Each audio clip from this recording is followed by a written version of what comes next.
Hi friends, ఈరోజు ఈ వీడియోలో నేను మీకు ఆర్డినోలో ఉన్న కొన్ని మేజర్ కాంపోనెంట్స్ గురించి అయితే చెప్తానమాట. ఫస్ట్ ఆఫ్ ఆల్ వచ్చేసరికి పిన్స్ గురించి. సో ఇక్కడ మీకు ఈ సైడ్ కనపడుతున్నాయి చూసారా, ఈ సైడ్ కనపడే పిన్స్ అన్నీ డిజిటల్ పిన్స్ అండ్ అలాగే పీడబ్ల్యూఎం పిన్స్. పీడబ్ల్యూఎం పిన్స్ అంటే pulse with modulation pins. So ఆ పిన్స్ని ఎలా ఐడెంటిఫై చేయాలంటే మీకు ఇక్కడ సింబల్స్ కనపడుతున్నాయి చూసారా, నెంబర్ 3 కాడ, 5 కాడ, 6 కాడ, 9 కాడ, 10 కాడ, 11 కాడ.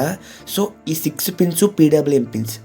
సో కనవ పిన్స్ అన్ని డిజిటల్ పిన్స్ అనమాట. ఇక్కడ నెంబర్ 13 దాకా డిజిటల్ పిన్స్, అలాగే విత్ ఇన్బుల్ట్గా పీడబ్ల్యూఎం పిన్స్ అనమాట. సో మనం ఏ ప్రాజెక్ట్ చేస్తున్నామో ఆ ప్రాజెక్ట్ బట్టి ఆ పిన్స్ని మనం స్పెసిఫై చేసుకోవాల్సి వస్తుంది ప్రోగ్రాంలో. సో ఫ్యూచర్ వీడియోస్లో మీకు బాగా అర్థమవుతుంది. సో ఇక్కడ ఫస్ట్ కనపడుతున్న పిన్ 0 పిన్ రిసీవర్ పిన్, తర్వాత 1 పిన్ ట్రాన్స్మిటర్ పిన్. సో ఇవైతే గుర్తెట్టుకోండి. సో బోర్డులో మొత్తం మనకి 3 గ్రౌండ్లు ఉంటాయి. సో మీకు ఇక్కడ 13 తర్వాత ఒక గ్రౌండ్ కనపడుతుంది. అలాగే ఇక్కడ మీకు ఈ పవర్ సప్లై సెక్షన్లో 2 పిన్స్ కనపడతాయి, గ్రౌండ్ పిన్స్. సో ఈ 2 గ్రౌండ్ పిన్స్ అనమాట. సో అలాగే పవర్ సప్లై సెక్షన్కి వచ్చేసరికి మీకు ఒక 5 వోల్ట్స్ కనపడుతుంది, 3.3 వోల్ట్స్ కనపడుతుంది. సో అలాగే మీకు 2 గ్రౌండ్లు, 5 వోల్ట్స్, 3.3 వోల్ట్స్. సో ఇవి ఫ్యూచర్ వీడియోలో మనం బాగా యూజ్ చేస్తాం అనమాట. సో ఇది వచ్చేసరికి పవర్ సప్లై సెక్షన్.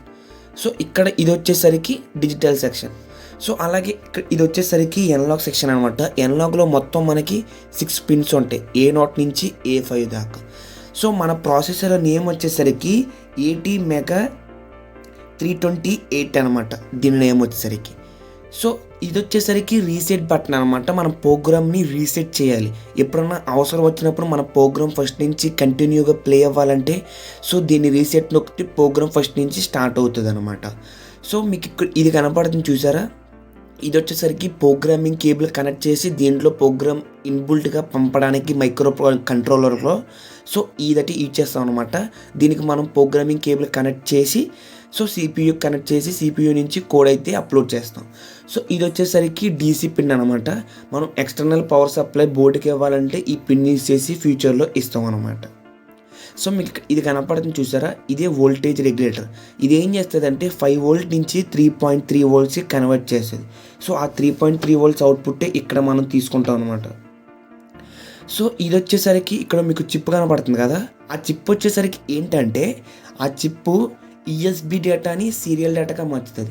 సో మన కంప్యూటర్ నుంచి USB పిన్ ఇస్తాం కదా, ESB అంటే యూనివర్సల్ సీరియల్ బస్.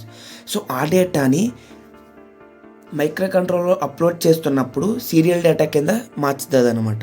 సో బోర్డులో మొత్తం మనకి 4 LEDs ఉంటాయి. సో ఇక్కడ LED ఉంది. సో ఇదేంటంటే ఇండికేషన్ అనమాట, బోర్డ్ ఆన్ అయినప్పుడు వెలుగుతుంది. సో ఇక్కడ కనపడుతున్న ఈ 3 LEDలు receiver, transmitter RX and LX ఉంది కదా, ఈ L అనేది ఇన్బుల్ట్ LED అనమాట. సో నేను స్టార్టింగ్ ప్రాజెక్ట్ చేస్తాను బిల్ట్ ఇన్ LED అని. సో అప్పుడు మీకు అర్థమవుతుంది LED బ్లింక్ ఇన్ ప్రాజెక్ట్లో మీకు ఆ LED ఎలా వర్క్ అవుతుంది. సో ఆ LED డైరెక్ట్గా ఈ 13 పిన్కి కనెక్ట్ అయి ఉంటుంది అనమాట. సో ఇది ఫ్రెండ్స్ ఈరోజు ఈ వీడియో. మళ్ళీ వచ్చే వీడియోలో మళ్ళీ కలుద్దాం. అంతవరకు సీ యూ, టాటా, బాయ్ బాయ్, జై హింద్. ఛానల్ని సబ్స్క్రైబ్ చేయడం మాత్రం మర్చిపోకండి.